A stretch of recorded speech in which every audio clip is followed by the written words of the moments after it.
அந்த நூற்றாண்டு விழாவிலே பாரதிய ஜனதா கட்சியைச் சேர்ந்த மூத்த மத்திய அமைச்சர் கலந்து கொண்டார்கள். அந்த நாணய வெளியீட்டு விழாவிலே பாரதிய ஜனதா கட்சியைச் சேர்ந்த மாநில தலைவர், தமிழ்நாட்டைச் சேர்ந்த மத்திய அமைச்சர் ஒருவர், இன்னும் சில பாரதிய ஜனதா கட்சியினுடைய தலைவர்கள் கலந்து கொண்டார்கள் இந்த நிகழ்ச்சியிலே. ஆனால் திராவிட முன்னேற்ற கழகம் இந்திய கூட்டணியில் அங்கம் வைக்கின்றது. அந்த இந்திய கூட்டணியில் அங்கம் வைக்கின்ற தேசிய தலைவர்கள் இருக்கின்ற காங்கிரஸ் கட்சியைச் சேர்ந்த திருமதி சோனியா அம்மையார் அவர்களையோ அல்லது காங்கிரஸ் கட்சியினுடைய தலைவர்களையோ அல்லது திரு ராகுல் காந்தி அவர்களையோ அழைக்கவில்லை. அதுக்கு மாறாக திராவிட முன்னேற்ற கழகம் ஆட்சி காப்பாற்றிக் கொள்ள வேண்டும் என்ற நிலையிலே இன்றைக்கு திராவிட முன்னேற்ற கழகம் அரசு இருந்து கொண்டிருக்கின்ற காரணத்தினாலே பல்வேறு ஊழல் வழக்குகள் நிறைந்த ஆட்சியாக இருக்கின்றது. அதையெல்லாம் மறைப்பதற்காகவும் மத்தியிலே ஆளுகின்ற ஆட்சியினுடைய தயவு வேண்டும் என்ற காரணத்தினாலே மத்தியில் இருக்கின்ற ஆட்சியாளரை அழைத்து மறைந்த திரு கருணாநிதியுடைய நூற்றாண்டு விழா நாணய வெளியீட்டு விழாவிலே அவர்கள் மூலமாக வெளியிட செய்திருக்கின்றார்கள். இதை சொன்னால் திராவிட முன்னேற்ற கழகத்திற்கும் கோபம் வருகின்றது, பாரதிய ஜனதா கட்சியைச் சேர்ந்த தலைவர்களுக்கும் கோபம் வருகின்றது. எனவே திராவிட முன்னேற்ற கழகம் இந்திய கூட்டணியில் அங்கம் வைக்கின்ற கட்சி. அப்படி அங்கம் வைக்கின்ற கட்சியை நிராகரித்துவிட்டு புதிதாக என்டிஏ தேசிய ஜனநாயக முற்போக்கு கூட்டணி கட்சியை சேர்த்துக் கொள்ள வேண்டிய அவசியம் என்ன என்று கேள்வி மக்களிடத்தில் இருந்திருக்கின்றது. மிகப்பெரிய சந்தேகம் இருந்திருக்கின்றது. அதைத்தான் நான் சுட்டிக்காட்டினோம்.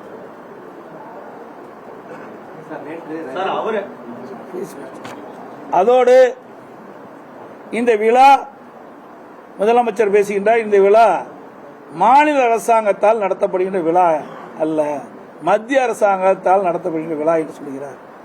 எனக்கு வந்த அந்த அழைப்புதலிலே மாநில அரசினுடைய எம்பளம் தான் பதிச்சிருக்குது.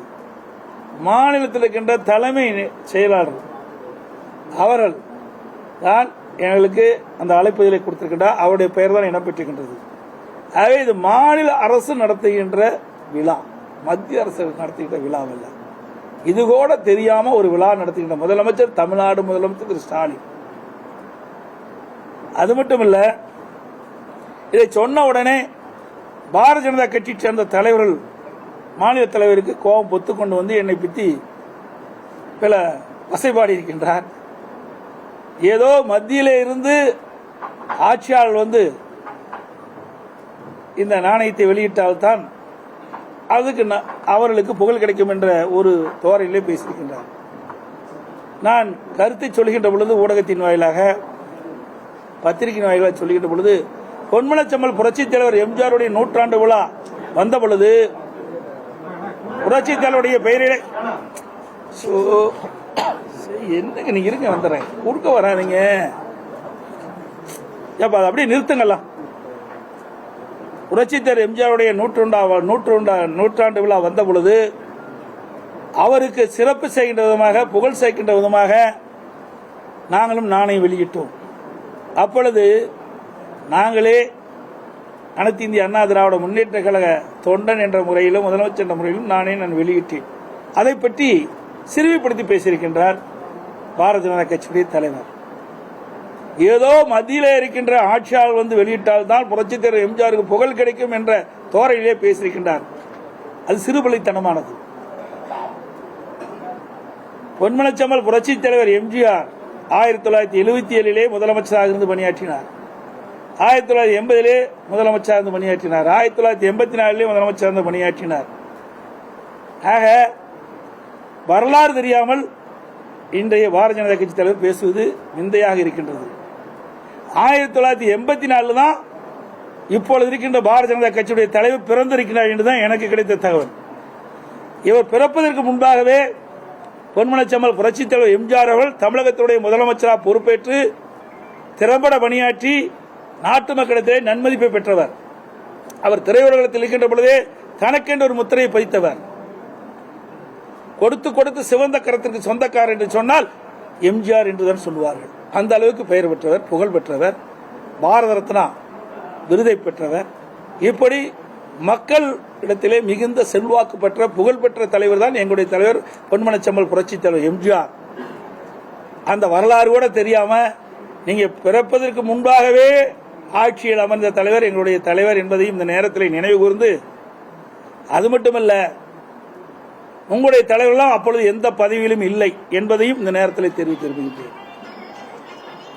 பொன்மனச்செம்மல் புரட்சித் தலைவர் எம்ஜிஆர் திராவிட முன்னேற்ற கழகத்தை வெளியேற்றிய பொழுது புதிய கட்சி அதிமுக கட்சி துவங்கி மக்கள் செல்வாக்கு பெற்று முதலமைச்சரானார். 3 முறை முதலமைச்சரானார் புரட்சித் தலைவர் எம்ஜிஆர் அவர்கள். உங்களுடைய கட்சி தலைவரை போல அல்ல, பாரதிய ஜனதா கட்சி என்ற அடையாளத்தை வைத்துத்தான் உங்களுடைய கட்சிகள்லாம் வெற்றி பெற்று வந்திருக்கிறாங்க. அது மறந்துவிட வேண்டாம். ஆகவே மற்ற கட்சியுடைய அடையாளத்தை வைத்து வெற்றி பெற்று மத்தியிலே ஆளுகின்றவர்கள் எங்களுடைய தலைவருக்கு புகழ் சேர்க்கின்ற அவசியம் இல்லை. இன்னும் சொல்ல போனா காஷ்மீர்ல யாரும் தெரியாது, ஜார்க்கண்ட்ல யாரும் தெரியாதுன்னாரு. இவருக்கு வரலாறு தெரியல. புரட்சித் தலைவர் எம்ஜிஆர் கொண்டு வந்த திட்டத்தை இந்தியாவில் இருக்கின்ற பல்வேறு மாநிலத்தில் கடைபிடிச்சிருக்கிறாங்க. அந்த அளவுக்கு சிறப்பான ஆட்சி செய்து மக்கள் செல்வாக்கு பெற்ற புகழ் வாய்ந்த தலைவர் பொன்மனச்செம்மல் புரட்சித் தலைவர் என்பதை நேரத்தில் நினைவுவிட கடமைப்பட்டிருக்கின்றேன். அது மட்டுமல்ல, அதிமுக ஆட்சி ஊழல் ஆட்சி, மோசமான ஆட்சி எல்லாம் சொல்லியிருக்காரு. ஏன் அதிமுக ஆட்சி கூட்டணியில் சேர்ந்து போட்டியிட்டீங்க அப்பெல்லாம் தெரியலையா? 2021 எங்களோட கூட்டணி அமைச்சு தானே போட்டிட்டீங்க, சொந்த தொகுதியிலே தோத்து போயிட்டீங்களா? அதோடு அதிமுக கூட்டணி இருக்கிற போதுதான் மேலவையில் பல்வேறு மசோதாக்கள் கொண்டு வந்த பொழுது அதை நிறைவேற்றுவதற்கு அதிமுக தேவை. அப்பொழுது அதிமுக நல்லா இருந்தது. இப்பொழுது இவருடைய உறவை முறிக்கின்ற பொழுது அதிமுக கெட்டதா தெரியுது.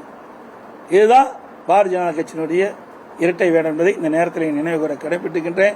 அது மட்டுமல்ல, அனைத்து இந்திய அண்ணா திராவிட முன்னேற்ற கழகம் ஆட்சி வருவதற்கு முன்பாகவே தமிழகத்தில் கடன் இருந்தது. அதோட நான் முதலமைச்சர் 5,18,000 கோடி தான் கடந்தது. கொரோனா காலம், ஒரு வருஷம் வருமானமே இல்லை. அப்பொழுது கூட நிறைய திட்டங்களை நிறைவேற்றினோம். விலைவாசி உயர்ல, வரிகள் போடல, கொரோனா காலத்துக்கு 40,000 கோடி செலவு பண்ணோம். அது இப்படிப்பட்ட ஒரு திறமையான ஆட்சி கொடுத்தோம். ஆனால் பாரதிய ஜனதா ஆட்சி 2014 வருகின்ற பொழுது 57 லட்சம் கோடி தான் கடன் இருந்தது. இன்றைக்கு 168 லட்சம் கோடி கடனில் இருக்குது இந்திய நாடு. அப்படி என்றால் கிட்டத்தட்ட 113 கோடி கடன் வாங்கி இருக்கிறாங்க. 55 லட்சம் கோடி தான் நினைக்கிறேன். 2014 55 லட்சம் கோடி கடன் இருந்தது. 2014 மத்தியிலே பாரதிய ஜனதா ஆட்சி ஏற்படுகின்ற பொழுது 55 லட்சம் கோடி கடன். இந்த 10 ஆண்டு 2021 பார்க்கின்ற பொழுது, சரி 2024 பார்க்கின்ற பொழுது அந்த 10 ஆண்டுல கிட்டத்தட்ட 113 கோடி அதிகமாக கடன் வாங்கியிருக்காங்க. 168 கோடி இப்ப கடன் இருக்குது. என்ன திட்டத்தை கொண்டு வந்து இவ்வளவு கடன் வந்தது? ஏதோ இவர்கள் ஆட்சிக்கு வந்த பிறகுதான் நிறைய திட்டத்தை கொண்டு வந்து, எந்த திட்டத்தையும் கொண்டு வரல. அதோட இங்க இருக்கின்ற பாரதிய ஜனதா கட்சி தலைவர் பொறுப்பேற்றதிலிருந்து இதுவரை தமிழ்நாட்டுக்கு மத்திய அரசிடம் எந்த ஒரு பெரிய திட்டத்தை கொண்டு வந்தாரா? எதையுமே கொண்டாடல. ஒரு பொது திட்டம் கூட கொண்டாடல. தேர்தல் நேரத்தில் பிரச்சாரத்தில் சொன்னார் கோயம்புத்தூர்ல, பாரதிய ஜனதா மத்தியிலே ஆட்சி அமைந்த உடனே 500 நாள்ல 100 திட்டத்தை கொண்டாடினாரு. இப்ப எத்தனை திட்டத்தை கொண்டு வந்திருக்கிறார்? பூரா பொய், பேச பூரா பொய். இன்னைக்கு மைக் கிடைச்சா போதும், எந்த அளவுக்கு பொய் பேசணுமோ அந்த அளவுக்கு பொய் பேசுகின்ற ஒருவர் தான் இன்னைக்கு பாரதிய ஜனதா கட்சியுடைய தலைவர். அனைத்து இந்திய அண்ணா திராவிட முன்னேற்ற கழக ஆட்சியில் நிறைய திட்டங்களை நாங்கள் நிறைவேற்றிருக்கிறோம். 10 ஆண்டு காலத்தில் தமிழகம் வளர்ச்சி பெற்றிருக்குது. கல்வியிலே மிகப்பெரிய புரட்சி ஏற்படுத்தியிருக்கிறது. இந்தியாவிலேயே 2030 உயர்கல்வி அடைய வேண்டிய இலக்கை 2019 நாங்கள் அடைஞ்சிருக்கிறோம். இது சாதனை இல்லைவா? மருத்துவத்துறையிலே சாதனை, கல்வியிலே சாதனை. இன்றைக்கு அவருடைய மத்திய அமைச்சரே நாடாளுமன்றத்தில் சொல்லியிருக்காரு, இந்தியாவிலேயே தார் சாலை அதிக நீளமுள்ள மாநிலம் தமிழ்நாடு என்று அதிமுக ஆட்சி இருக்கும்போது சொல்லியிருக்காரு. இப்படி துறை துறை வாரியாக சாதனை படைத்த அரசாங்கம் அதிமுக அரசாங்கம். அதோட பல்வேறு துறைகளில் அதிமுக ஆட்சி இருக்கும்போது தேசிய விருதுகளை பெற்றுக்கிறோம். இன்னைக்கு உள்ளாட்சியில் மட்டும் 140 விருதுகளை பெற்றுக்கிறோம்.